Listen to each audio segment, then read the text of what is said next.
اما جالی دانستندنی ده هر تشتک بدانستندن بالسیاست چاره سری به مصلحه ملت متید هی یعنی ام نبهورنگ شر ام بگه دورکی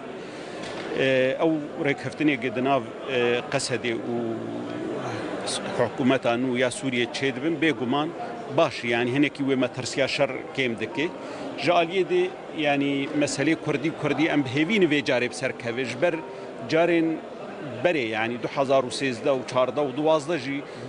قالك ركفتن تشيبون و يعني بيك نت هاتن ام بهيفين في جارب سركوي يعني هناك جارب ما ترسيا مش تشتكفن هنا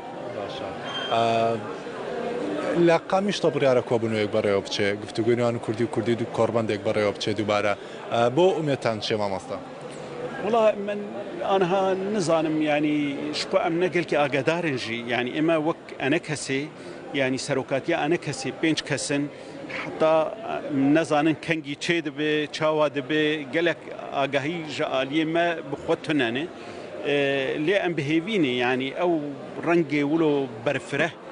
بيجو حقي حركسكي ناريناوي أواوي بيستندن اللي تبالا مدة أو تشتغل نقلك بريكو بيكتي يعني لغوري روشة سوري وأفكار مه ريجيم كاتية يعني آليون كردي قريبون ددما قلقي كيم ترده ريكفتنكي باش بكن ريكفتنكي هنكي يعني واقعي بلغوري وختيبه از نظام يعني اف دانستنی کردی يقولوا مهادرش كرن ما خلشي اعتيادي واساي قالوا قصيب كان رنگ طبيعي بس ياخذ سياسيين قال لك لشيء الناس برويز بيجم برأت بينم تشقيس لزد مسألة سوريا تشيد بو خلق بندي منامين ان دولة بندي مدمين ونا سوريا بندي مدمين كاري خدكن اي مجي يعني هما برسكي اجي بكم كما قصدي حكومة سوري كارن بفيزو بوني الهفدو بكن دي كما آلية كردي لهفدو ناكن يعني هنكي تشتن ناين ديتن ناين فعم كرن هند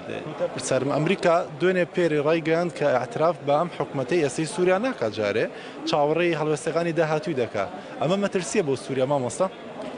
أنا يعني هنك أوي هني يعني مسألة رجيمك هاتي جوهرتين كسك هاتي لسر ليستا تروري بون وك ريخستنجي وك كسايتيجي جبر ولوجي دولتك وك أمريكا افتشتال قلك دولتها برينا هاجي أفكار بكار آنية لحكومة السوري إيرو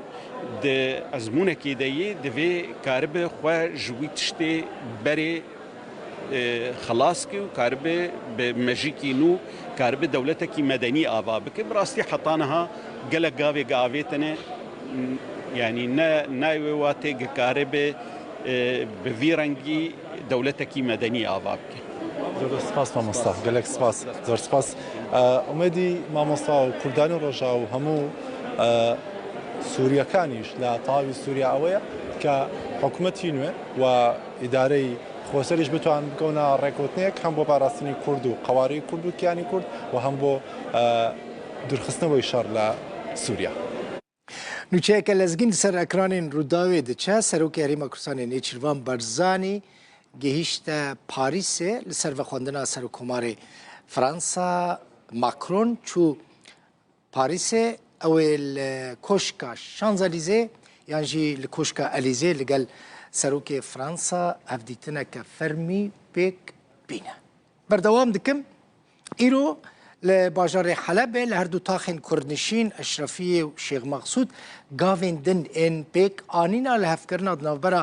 قەسەدê yan jî Hesedê Hêzên Sûriya Demokratîk û Hikûmeta Sûriyê de hatine avêtin. Seytereyên ku ji axê hatibûne çêkirin li pêşiya taxên Şêx Mexsûd û Eşrefiyê hatine rakirin û tedbîr û rêkarên emnî yên nû hatine wergirtin. Tiştekî din jî heye. Di nava wan da heft xalên hevbeşên asayişa rêveberiya xweser û Hikûmeta Sûriyê bi hev re hatine danîn yanî asayişa rêveberî û Hikûmeta Sûriyê wê li wir idî bi hev re kar bikin. Nûnerê hikûmetê